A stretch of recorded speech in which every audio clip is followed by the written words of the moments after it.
कटनी जिले की विजय राघवगढ़ सीट से भाजपा उम्मीदवार संजय पाठक ने चुनाव लड़ने से पहले पूरे विधानसभा क्षेत्र में यह तय करने के लिए मतदान करवाया कि उन्हें चुनाव लड़ना चाहिए या नहीं।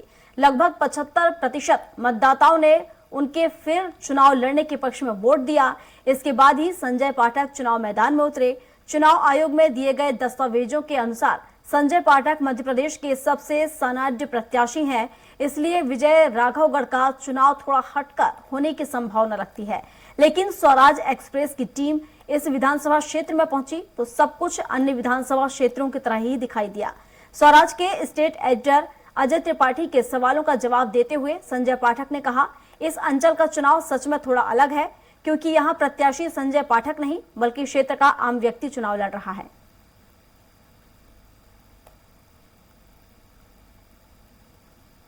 मैं इस समय खड़ा हूं मध्य प्रदेश की सबसे हॉट सीट कही जाने वाली विजय राघवगढ़ कटनी जिले की और खजुराहो पार्लियामेंट्री कॉन्स्टिट्यूंसी का वह हिस्सा।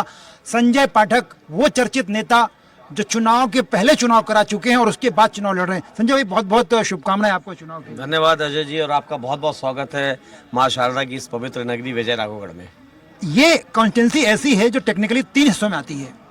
पार्लियामेंट्री कॉन्स्टिट्यूंसी चूंकि खजुराहो है तो बुंदेलखंड का हिस्सा पड़ गया, टेक्निकली आप महाकौशल में आते हैं, और पॉलिटिकली बात की जाए तो बिंद का हिस्सा पड़ता है।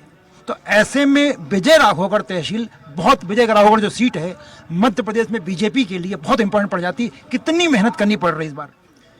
देखिए, ये सीट हमारी जो है कटनी, विशेषकर मैं कटनी जिले की बात करूंगा, विजयराघवगढ़ विधानसभा क्षेत्र की, तो ये विधानसभा क्षेत्र जो हमारा है, एक तरफ जहां महाकौशल है, दूसरी तरफ बुंदेलखंड है, तीसरी तरफ विंध्य है। और विजय राघवगढ़ विधानसभा क्षेत्र में चुनौती नाम की तो कोई चीज नहीं, क्योंकि यहाँ पर कांग्रेस को प्रत्याशी भी नहीं मिला। कांग्रेस का जो प्रत्याशी है वो सिर्फ उसका जन्म इस विजयराघवगढ़ विधानसभा क्षेत्र के गांव में हुआ था। वही एक इम्पोर्टेंट हिस्सा है कि पहली बार ऐसा कैंडिडेट पूरे मध्य प्रदेश नहीं बल्कि हिंदुस्तान में पहली बार के चुनाव के पहले चुनाव करा लिया। 75% वोट आपके पक्ष में।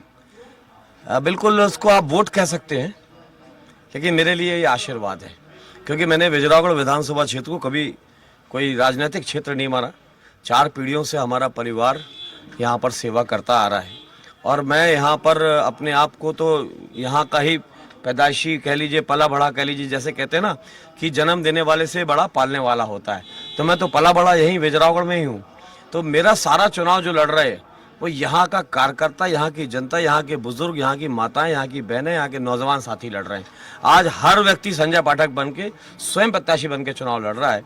और इस चुनाव के पहले जो ये आज चुनाव होने जा रहा है, जनादेश के माध्यम से मैंने जन जन और परिजन का आदेश लिया था कि लड़ूं या ना लड़ूं, क्या आप मुझे इस योग्य समझते कि मैं दोबारा यहाँ पे विधायक बन के और लोगों की सेवा करूं।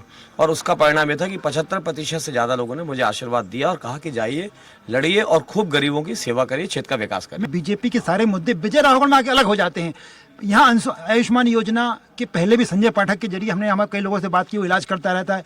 हमने देखा कि तमाम लाडली बहना योजना के हट के यहाँ पहले से आप बहनों की मदद करते आ रहे हैं, लड़कियों की शादी, जो मुख्यमंत्री कन्यादान योजना। तो बीजेपी के सारे मुद्दे, आए आपकी स्टेट गवर्नमेंट हो या केंद्र गवर्नमेंट, उससे हट के विजय राघवगढ़ में एक अलग अंदाज में सरकार चलती है।